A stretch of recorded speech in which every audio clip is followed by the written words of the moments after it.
So here I am showing you my two containers that I have cut my Melt and Pour soap base into little squares, and I'm going to go ahead and pop these in the microwave. I'm going to melt them at 15 seconds intervals till they are completely melted.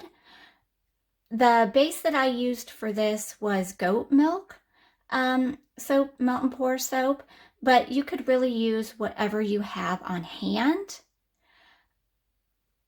So I will go ahead and get this melted, and then I will show you what we do next. So here I'm going to show you the two Melt and Pour soap bases that I have melted.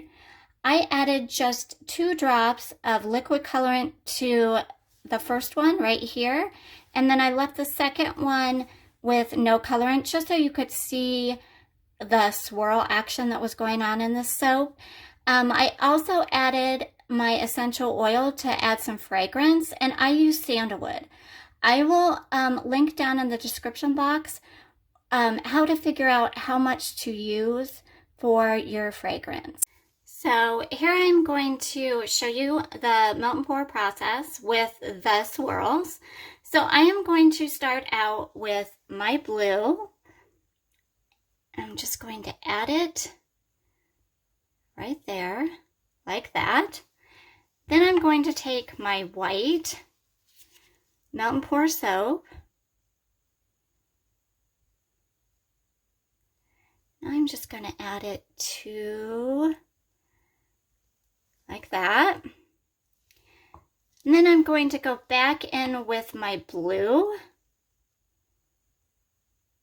And I am actually just going to repeat the process. So I'm going to add a little bit blue, and then I'm going to add some more white.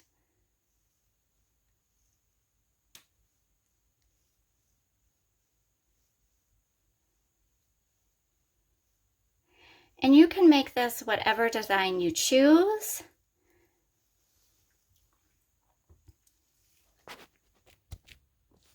Okay, so you're just going to repeat the process. And what I'm going to do is I'm going to go ahead and do that off camera and then come back and show you what it looks like. Okay, so here is what my soap looks like.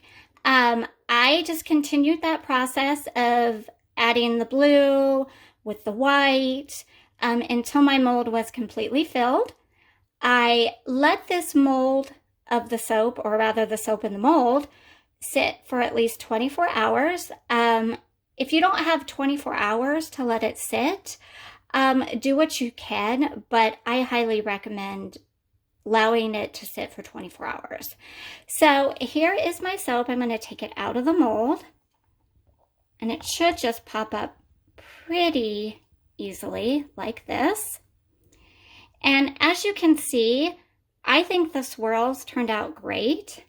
It almost looks like the sky a little bit. Now, this type of swirling is what is called free-forming.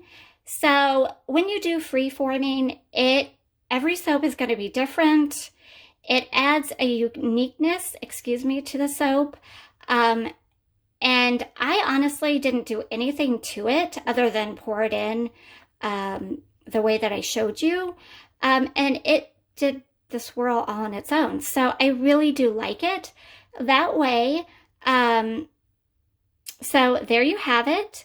There is the final peek, or look of how the soap turned out. So thanks for watching, and if you'd like to see more DIY formulas, don't forget to like and subscribe.